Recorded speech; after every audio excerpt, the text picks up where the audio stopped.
Good morning, my fellow scientists. It's Thursday, March 16th, 2017. I want to talk to you about a 5-step morning routine that's going to make your day. Step 1. Wake up at 3 in the morning. You remember going to bed at 3 a.m. when you were young? Had a lot of fun the night before. Maybe you were playing video games or drinking at the bar. It felt like rebellious and irresponsible to be up that late. It's almost early. Maybe if you had a late class or a flexible work schedule, you did these shenanigans on a weekday. Those were fun times. This is the exact opposite of that. Go to sleep at 7 if you possibly can, but it won't work, so fall asleep at 9 p.m.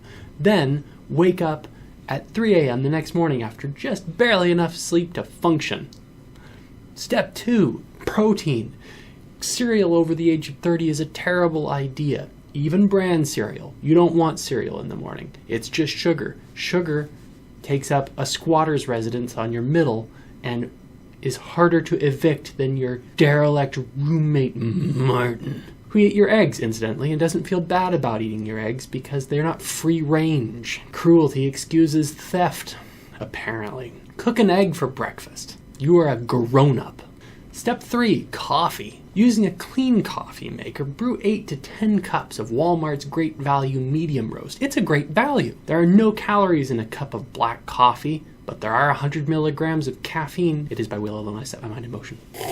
Drink a cup or 3 and then put the rest in an insulated container so that you can nurse it over the rest of the morning and it won't taste like death. If you put coffee on a hot plate for more than an hour, it'll taste like ashes and cigarette smoke. So don't do that. Step 4, go to work. Start the day, read a nice think piece about the subject of your research. There's no need to jump right into the real work of the day. After all, you're in at 4 in the morning.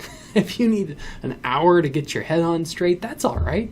You're allowed that. After all, you're ahead of the game. For God's sake, do not read the news. I'm not even joking. Block that on your computer if you have to. Use the Net Nanny for adults. There's an app for that. Step 5. Panic at 6 in the morning. Holy crap, have you been at work for 2 hours? Have you accomplished anything? It's 6 in the morning. That's the equivalent of like 11 in the morning for someone on a regular work schedule. Have you written some code? Have you written a blog post at least? Have you written any of the paper you're working on? Oh my God, what's the point of getting up before dawn? You could have slept in until 6 in the morning. That statement is insane. It's absurd on its face. Maybe you should meditate or something. If you want more productivity tips like this, tune in tomorrow to the Allen Lab.